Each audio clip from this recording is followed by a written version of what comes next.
YouTube! I am Pinstar, and this is Factory Town Strategy and Tactics Quick Tip. So today we're going to cover the proper way to lay down a farm. And not just lay down a farm, make it productive, no matter what kind of hand you're dealt as far as like how the resources are distributed. So let's say for simplicity's sake, I know there's a nice cleaner patch over here, but let's say for simplicity's sake that we need to tap into this patch of herbs. We need more herbs, we need it over here, but there's all this other stuff in the way and the terrain is awful. So what are we going to do? Are we just going to, accept an imperfect supply here? No. Step number one, when preparing yourself for a good farm is if there is any terrain elevation shenanigans, you want to change them. That's done through the tools, and we can do a terrain flatten up or flatten down.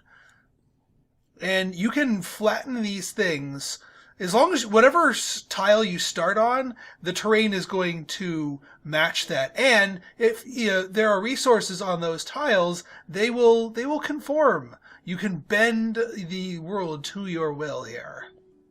So now we can make ourselves a nice flat patch. Now, bear in mind that this does cost a fair amount of red coins here. In fact, it's we're chugging through our red coins by how much of the terrain we're butchering here. But you have enough red coins, you can make some stuff happen. Now, the one thing you want to do here is check the radius of your farm. Have an idea of where you want that to be so you know how far you need to flatten. So in this case, we've got this would be an ideal parry. So we did a little bit too much flattening here, but this is probably about where we want to go.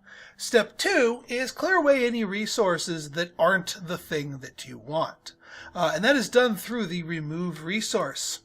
Now this also costs you a little bit of money, this time in gold coins, but here we can just delete some of these out. I don't want to delete out this whole patch because that's going to be useful elsewhere, but these trees, we can get trees anywhere. You pretty much want to have everything cleared out of the way here.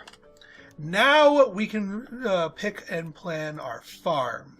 Now, when plopping down a farm, oftentimes you're going to find the best spot, the most centrally located spot, is going to stomp on a couple of the established bushes or ground crops. And that's okay. It's okay to make a few sacrifices. I mean, we could probably try and, find a place to put this elsewhere that doesn't stomp on that, but then it's not ideal in other factors. So I'm going to put it right here. Now, couple other things to keep in mind. The orientation, you do want this hooked up to a town of some sort. And you're going to need to put something on the ground that isn't this, that isn't crops, to get that out of there. So let's pick a direction you want your thing to go and do a footpath out of it. There's no getting, well, I mean, there is getting around it, but then you'd lose out on the morale bonuses for your stuff.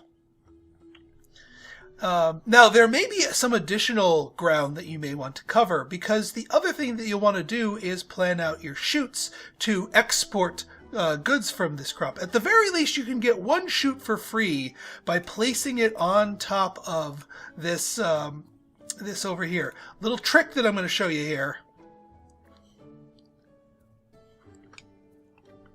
is if you go up 3 levels and make that one slanted.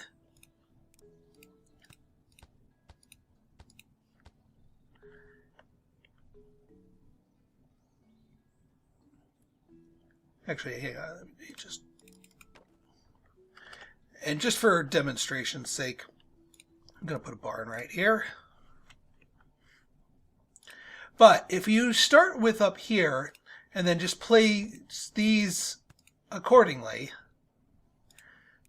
you now have a chute that starts on a downslope, and therefore the stuff is actually accelerated and gets to its destination faster.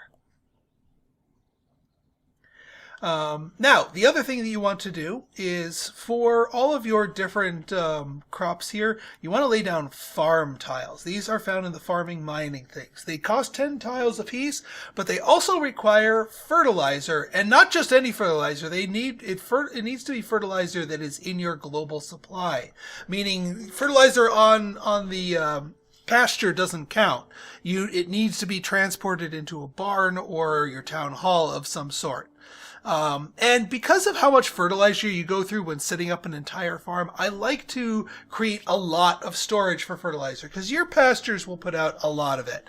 My video on Monday will be covering a named farm build that will involve a lot of fertilizer. So yeah, have a good supply of it and you can flesh out an entire farm in no time. So we do farm tiles and we place it everywhere within the range of our farm here, including on top of the resource pots, the resources that are already there. Aha! Hang on, I missed a spot.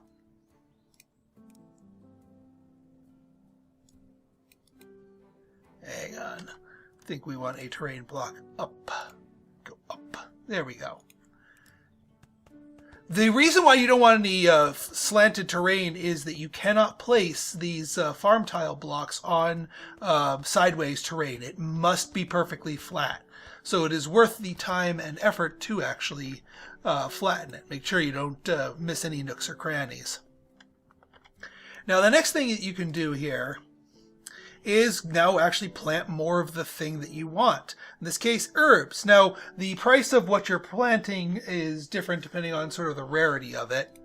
But it will, and they all start completely non-grown, as it were. But they immediately will start to grow. The other thing that you need to keep in mind here is affinity. And I'll go over that in just a second. Let me just finish fleshing this out. Perfect. So what is affinity? Well, if we look at these naturally occurring herb tiles here, right now they are set to if this thing gets depleted and it starts regrowing, when it gets it will yield 32 herbs. Why is that? Because it has a 4 times affinity. Affinity just simply means that the area is used to producing that crop. It's naturally occurring here. That's why, it is usually a good idea to seek out natural patches of a crop to build your farms on.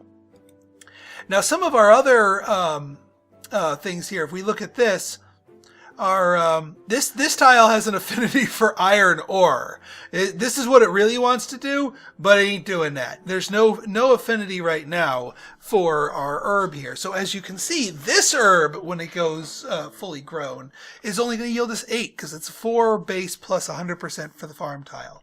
But the nice thing is, and you might have seen this in one of my earlier videos, is that every time you successfully complete the growth process, your affinity goes up. The area becomes better and better at growing whatever it is you want. In fact, the first growth cycle will give you a 1.0 affinity to help boost up a little bit more, and then it just goes up marginally from there. The other things that you can do to help boost your growth here is water. And as I covered in my water episode, you generally want a well that's, there we go, near water here. So we are going to, well, we are going to not have enough resources, but that's okay. I will siphon some water from one of our existing wells. Not the ideal solution to this, but it gets the job done. So as we can see, we are pumping the water out here. And what you're going to see here, see how the tiles, the farm tiles are starting to turn different colors?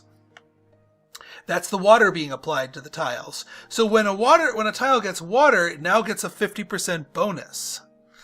Now, there's another 50% bonus to be had here, fertilizer.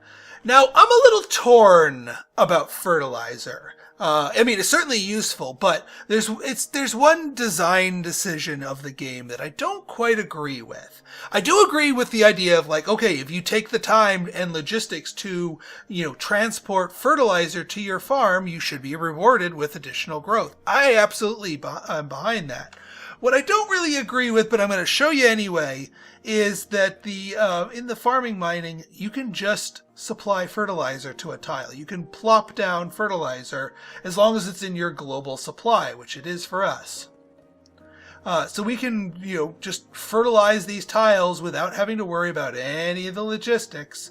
Now, the fertilizer does not last forever. It goes away after one growth cycle. But then you can just come back and manually supply it again. So the technically correct best solution would be to just manually supply it. But then that's a pain in the butt and kind of goes against the spirit of the game. The game's really about logistics, solving that logistical puzzle. So I generally will, I'll lay down a layer of fertilizer when I'm first getting a farm up and up and running. But after that, I will seek solutions to get fertilizer transported in.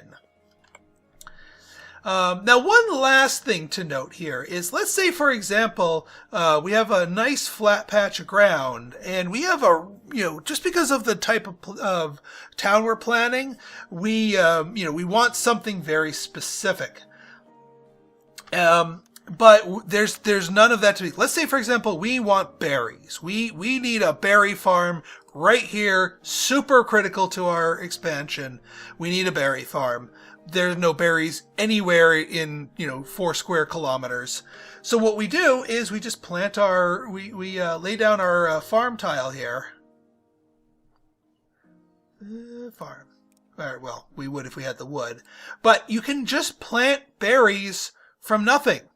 You do not have to wait or find a patch of berries to start harvesting that and growing that. The downside to that is that they're all going to start at 0 affinity because they were not used to growing there before. So it'll take that particular farm a while to become productive. So, but it is an option if sourcing something that is a pain in the butt to transport over long distances by just making a brand new farm there. That's one way to do it. Oh, and last but not least, don't forget to crank up your workers to speed up your harvesting here. And it will basically vacuum suck stuff from the nearby areas and bushes here. You can see them wiggle as they get harvested. And then as soon as they are fully harvested, they immediately go into growth progress mode and will, pop back up once they're ready. So let me show you what happens here with one of these. All right. So this one right here, it has 0 affinity. We're going to get 12 out of it when it becomes fully grown, because of all the bonuses, but we have 0 affinity. So let's speed up and see what happens here. Okay, so we are just about ready to finish growing here. We should see pretty much the whole field start to bloom. Boom! See those little red hearts there? That means affinity went up. So now we have a 2% affinity, which means we are at a 1.1 affinity bonus. So now next time, we only got 8 out of this time. I'm sorry, we only got 12 out of it this time. Now, the moment a crop blooms, it uses up the water and the fertilizer on its tile, and therefore is going to look to the farm to provide another layer of it. And as long as you get that on the tile before it blooms again, then you're all set. But as you can see, we are getting slightly more out of this. Now, if we look at a crop with a 100% affinity, that gets a 4 times multiplier. So when these naturally growing ones regrow, we're going to get 48 of them with maximum bonuses off of just a default of 4. So your farms over time will be more productive and have more of a supply before they run out. And of course, supplying water and fertilizer will go a long way to boosting your outputs even further. So I hope this helped you in making a very efficient and productive farms. As I mentioned before, our next video on Monday is going to be a big named build that involves our friend the farm here. So if you guys like this episode and you want to see more like it, go ahead and hit that like button, hit that subscribe button, and leave me a comment, good, bad, or indifferent. Your feedback's always welcome. So until next time, this has been Pinstar signing out. See ya!